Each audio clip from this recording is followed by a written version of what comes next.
Et comme tous les lundis soirs à 7h, nous retrouvons avec toujours beaucoup de plaisir Christophe Combarieux. Bonsoir Christophe. Bonsoir Marilyn, bonsoir Philippe.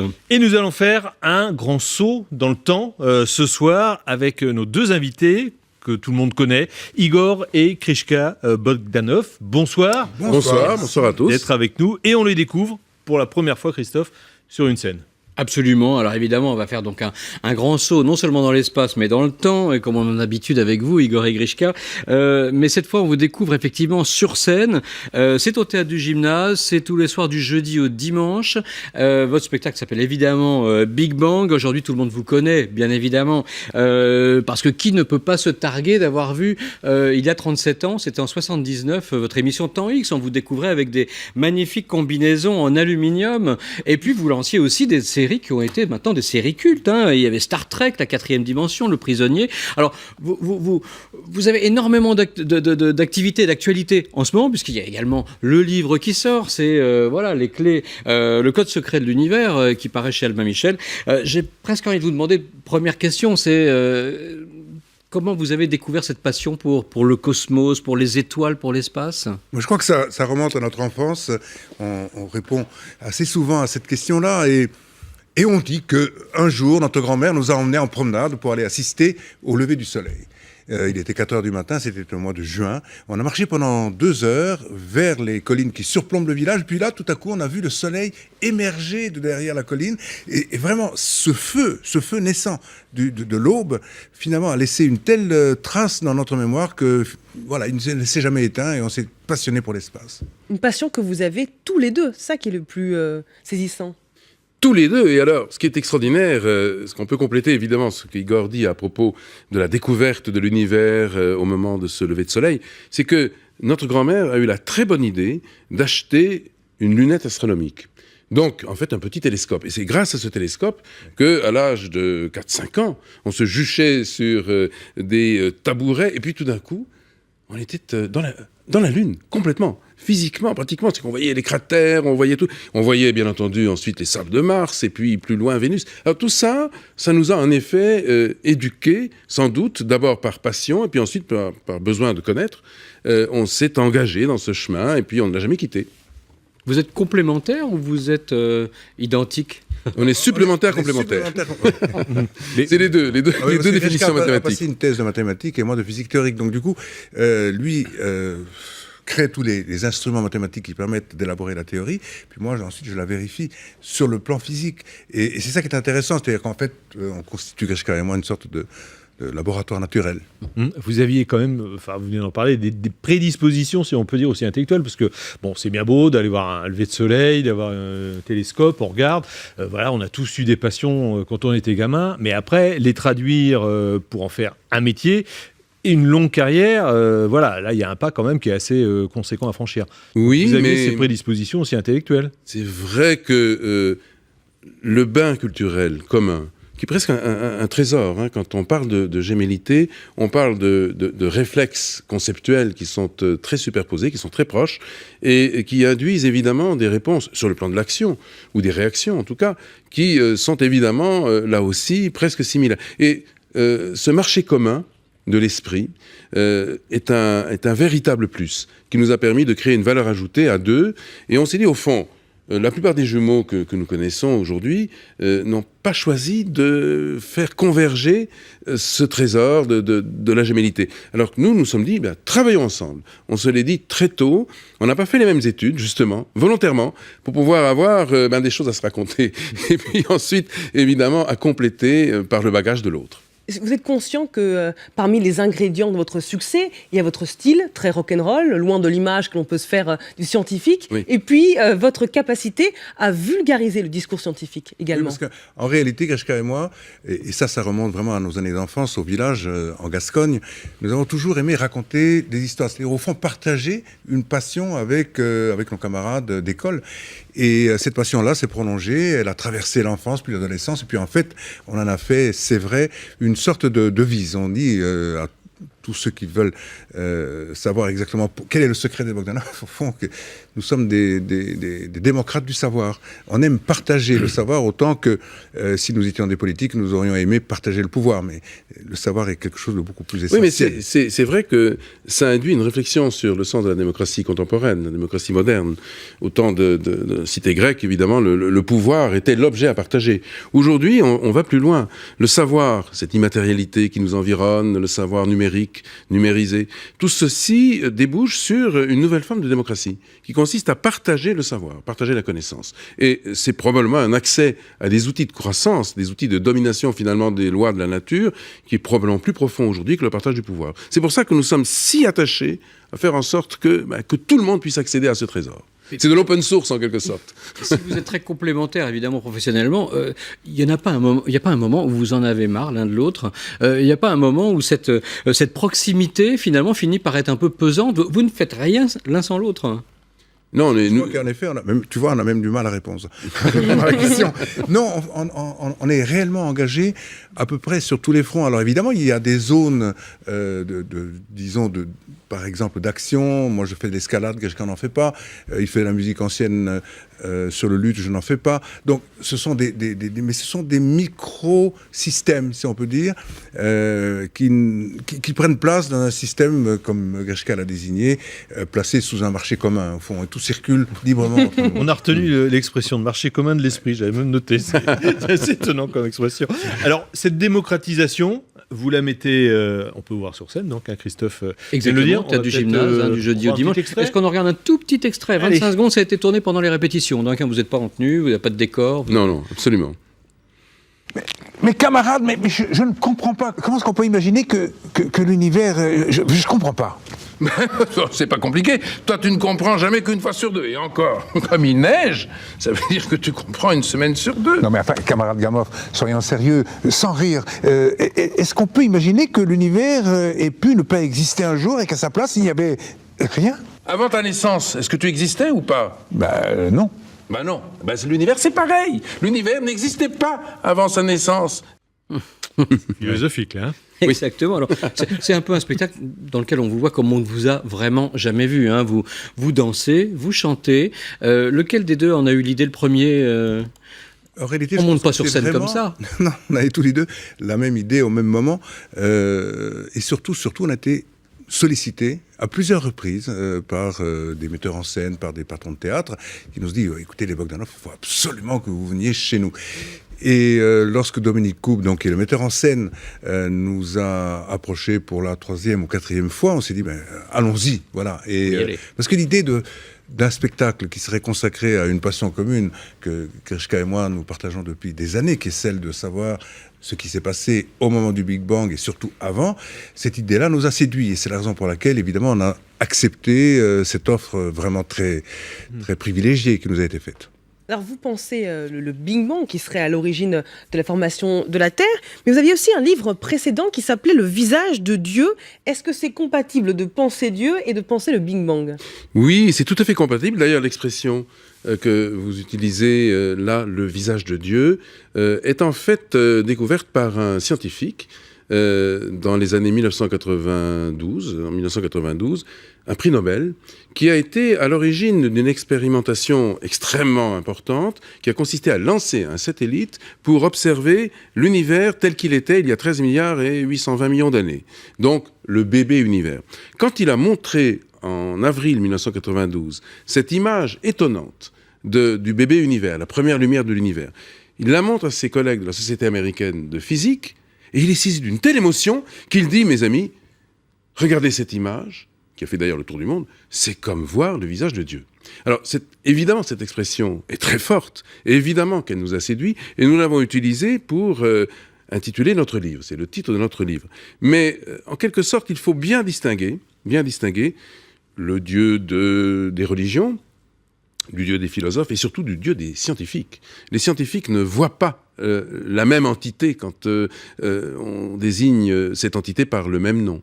Donc, quand on pose la question à Einstein, par exemple, on lui dit « Maître, est-ce que vous croyez en Dieu ?» C'est un enfant qui lui a posé cette question en 1936, alors qu'il était professeur à Princeton. Einstein répond, je ne vais pas te répondre tout de suite, je t'envoie une lettre d'ici une dizaine de jours. En effet, 10 jours plus tard, l'enfant reçoit une réponse qui est devenue aujourd'hui célèbre et que nous connaissons par cœur. Tous ceux qui sont sérieusement impliqués dans la science finiront un jour par comprendre qu'un esprit se manifeste dans les lois de l'univers, un esprit immensément supérieur à celui de l'homme.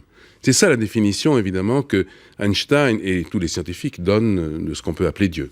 Donc c'est un dieu qui a créé le dinosaure, mais pas l'homme en fait. Oui, puis alors Einstein, oui, c'est vrai. Un raccourci, là, c'est Christophe. C'est un raccourci. Il y a 13 milliards d'années, on n'existait pas. Hein, Mais ce que derrière cette phrase, il y a quelque chose de plus profond, qui est d'ailleurs manifesté par une sentence qui est devenue très célèbre, là aussi, dans le monde entier, plus célèbre que ce que je viens de dire, et que Einstein dit, et qui a une portée philosophique, alors pour le coup extrêmement importante, mais scientifique aussi, c'est « Dieu ne joue pas au dé ». Tout le monde connaît cette fameuse pensée d'Einstein. Mais qu'est-ce que ça veut dire ?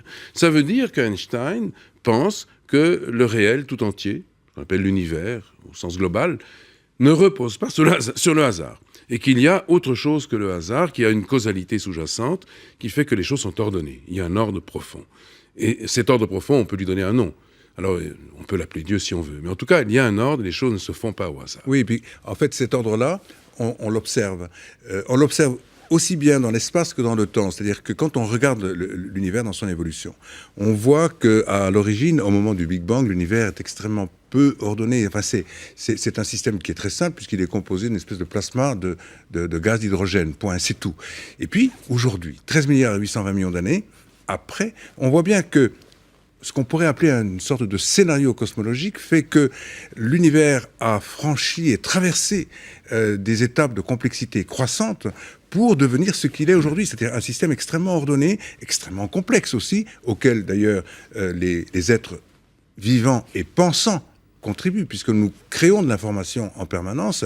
Nous sommes ici dans un studio qui crée de l'information, qui diffuse et qui crée de l'information.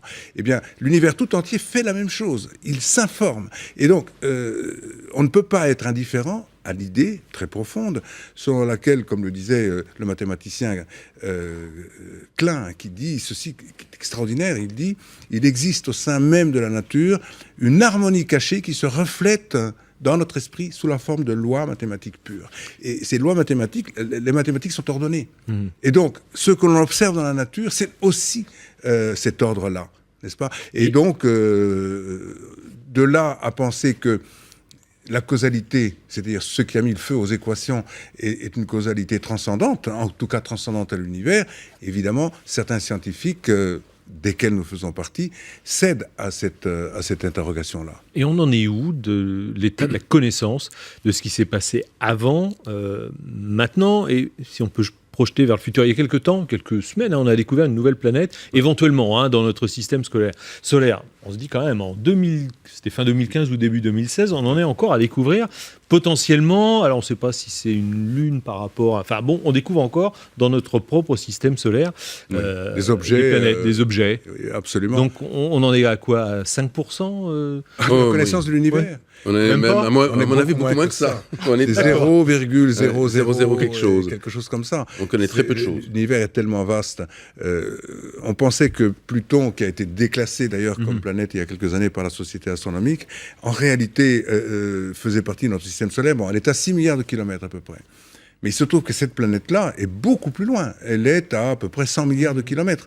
Donc il faut bien se dire qu'à ces distances-là, ces objets nous paraissent totalement évanescents. C'est-à-dire que pour observer une planète qui est si lointaine, elle est pratiquement inobservable. On a eu la chance, si on peut dire, de l'observer.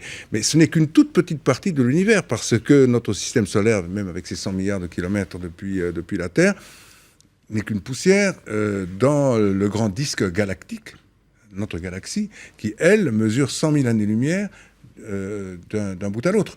Donc, on ne se rend même plus compte de la valeur. Elle est dans un nuage d'autres galaxies. Faut se rendre compte de la dimension de la galaxie. Quand on parle de ce qu'est notre nuage stellaire, la galaxie, c'est un énorme troupeau d'étoiles il y a plus de 250 milliards d'étoiles. Alors quand on dit 1 milliard, il faut se rendre compte que pour compter simplement jusqu'à 1 milliard, c'est 1 milliard de secondes a priori, mais ça fait pratiquement 80 ans. Il faudrait rester dans ce studio pendant 80 ans pour atteindre 1 milliard. 1, 2, 3. Donc c'est long. C'est long, c'est une longue rencontre. Ce qui veut dire en fait que si on a 250 milliards, c'est beaucoup, mais la distance qui sépare donc le pôle nord du pôle sud des deux bouts de la galaxie, c'est 100 000 années-lumière. Une année-lumière, c'est 9 000 milliards de kilomètres. Donc, vous voyez le nombre de kilomètres, 100 000 années-lumière. Il faut 100 000 ans à la lumière, qui pourtant même fait ça, 300 000 vous pouvez même km pas à en la être seconde. sûr. Comment Même ça, vous pouvez même pas en être sûr. Si, ça on en est sûr. Si. Alors ça, justement, ça fait partie des conquêtes de l'astrophysique. Il y a des choses dont on est certain. Aujourd'hui, on est certain des distances qui nous séparent, par exemple, de la galaxie d'Andromède. On est certain de ce qui caractérise la Voie lactée, grosso modo. Mais il y a plein de choses qui, évidemment, nous sont inconnues et nous seront inconnues pendant encore très longtemps. Vous êtes les scientifiques les plus connus de France, mais vous êtes également contestés. Le CNRS a émis des doutes quant à la véracité de vos thèses sur les aspects mathématiques et physiques des origines de l'univers. Vous êtes en procès avec eux, ça en est où ? Alors, la question du CNRS, elle nous amuse et en même temps, elle nous inquiète. Elle nous inquiète pas seulement pour nous, pour les idées que nous défendons, mais pour d'autres. Et c'est pour ça que nous sommes engagés en fait dans une procédure à l'encontre du CNRS, non pas pour défendre des idées qui ne se défendent jamais dans un prétoire, évidemment pas, mais pour contester une procédure. Le CNRS, dans les années 2002-2003, et sans qu'on connaisse la date certaine, a concocté dans un coin, c'est le comité national du CNRS d'ailleurs qui l'a fait, un rapport qui est un rapport anonyme, non daté, non signé. Personne ne sait d'où vient ce rapport et personne n'en connaît les auteurs et pour cause puisqu'ils sont anonymes. Et on ne connaît même pas la date certaine. Et on présentait ce rapport comme un document officiel qui remettrait en cause les idées que nous défendons, non pas sur le Big Bang, parce que tout le monde sait évidemment que nous défendons les mêmes idées que tout le monde, mais en revanche sur l'avant-Big Bang. Ce qui gêne, je pense, le CNRS, c'est le fait que nous ayons franchi l'étape qui consiste à dire, avant l'univers matériel, il y a autre chose. Ça c'est très gênant pour, disons, une pensée matérialiste qui domine. Et donc, ce que nous avons remis en cause, c'est la procédure. Une procédure qui peut être dangereuse dans la mesure où n'importe quel étudiant en maîtrise, en master ou bien en doctorat pourrait être de la même façon contesté. Alors que le jury est souverain. Nous avons été effectivement de manière complètement régulière, on a attribué effectivement à Igor et Grishka donc ces 2 thèses de doctorat. C'est l'Université de Bourgogne et le jury, qui est un jury en plus, qui plus est de très haut niveau, avec des gens qui viennent de partout dans le monde entier. Remettre en cause cela, c'est créer quelque part une brèche dans laquelle le CNRS pourrait s'engouffrer, et c'est la raison pour laquelle on dit stop, surtout n'allez pas là. Seulement le CNRS, c'est au sens strict, disons, quelques personnes qui probablement, parce qu'on ne sait pas qui c'est, ont fait attribuer ce pseudo-rapport au CNRS, ils ont commis une faute morale. Et c'est cette faute morale-là que nous avons l'intention, mais vraiment très ferme, il faut les confronter à cela et leur dire, écoutez, voilà, vous ne pouvez pas faire n'importe quoi. Et c'est exactement ce qui nous est arrivé. Je pense que la justice finira par faire triompher la morale. Quelqu'un vient vous aider un petit peu dans votre défense, j'ai envie de dire, c'est quand même un ancien membre de la section physique théorique du CNRS, qui est Luis González Mestres, qui vient de sortir quand même un livre qui s'appelle L'énigme Bogdanov, où il vient quand même vraiment vous défendre, quand même. Oui, il a apporté quand même des éléments en votre faveur. C'est un physicien théoricien qui connaît nos travaux, qui finalement les a évalués, les a analysés. Il a pris des années pour cela, on ne le connaissait pas. Et un jour, il nous a contactés en nous disant, voilà, je vais publier un article qui met en évidence le bien fondé de votre travail. Et en particulier sur la pendant des heures. Sur le livre. On renvoie sur le livre. Donc pour le... Merci, on rappelle. Les livres, c'est fait, mais la pièce... Le bouquin, Le Code secret de l'univers, ça sort chez Albin Michel, bien évidemment. Et puis, grosse actualité au théâtre, puisque vous êtes sur la scène du Théâtre du Gymnase. Juste une toute dernière question très très rapide. Oula, vous êtes... Non, bon, oui, je crois que c'est dans l'oreillette Lambert. On vous dit stop. Pas de la censure. Le cinéma, jamais. Merci Christophe, et merci à vous deux d'être venus nous voir. Et donc, on a rappelé la date, oui. C'est tous les soirs, de jeudi au dimanche, pardon. C'est du jeudi jusqu'au dimanche. Avril, mais vous êtes la grande aventure du Big Bang. Voilà. Simple à retenir. Merci beaucoup d'être venu nous voir et nous parler avec autant de passion, comme toujours.